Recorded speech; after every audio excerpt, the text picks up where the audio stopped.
Tom, could I ask you for some advice, please? Just of course. If you think I can help. What's it about? It's my first media studies assignment, and I'm not sure how to go about it. You must have done it last year. Is that the one comparing the coverage of a particular story in a range of newspapers? That's right. Oh yes, I really enjoyed writing it. So what sort of things do I need to compare? Well, there are several things. For example, there's the question of which page of the newspaper the item appears on. You mean because there's a big difference between having on the front page and the bottom of page 10, for instance. Exactly, and that shows how important the editor thinks the story is. Then there's the size, how many column inches the story is given, how many columns is spread over, and I suppose that it goes the headline. It certainly does. It was on part of attracting the reader's attention. What about graphics? Whether there's anything visual in addition to the text.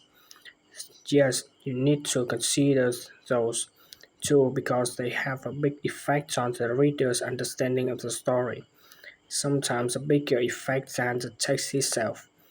Then you will need to look at how the items are put together. What structure is it even? Bear in mind that not many people read beyond the first paragraph. So what has the journalist put at the beginning?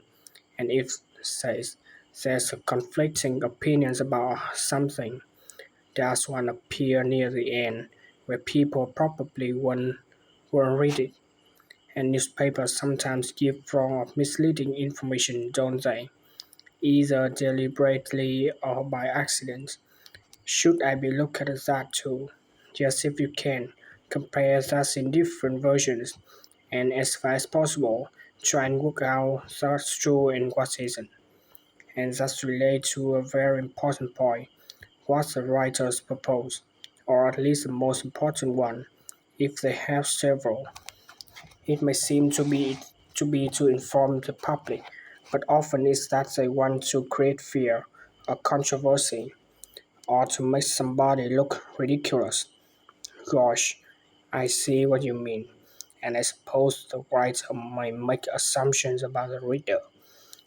That's right, about the knowledge of the subject, the attitudes, and the level of education, which means writing so that the readers understand without feeling patronized.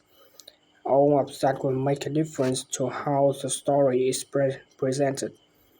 Does it matter what type of story I write about? No, national or international politics, the arts, anything as long as it covered in two or three newspapers. So of course it will be easier and more fun if it's something you are interested in and know something about. And on that basis, a national news item would be worth analyzing. I'm quite keen on politics, so I will try to find a suitable topic. What did you choose for your analysis, Tom?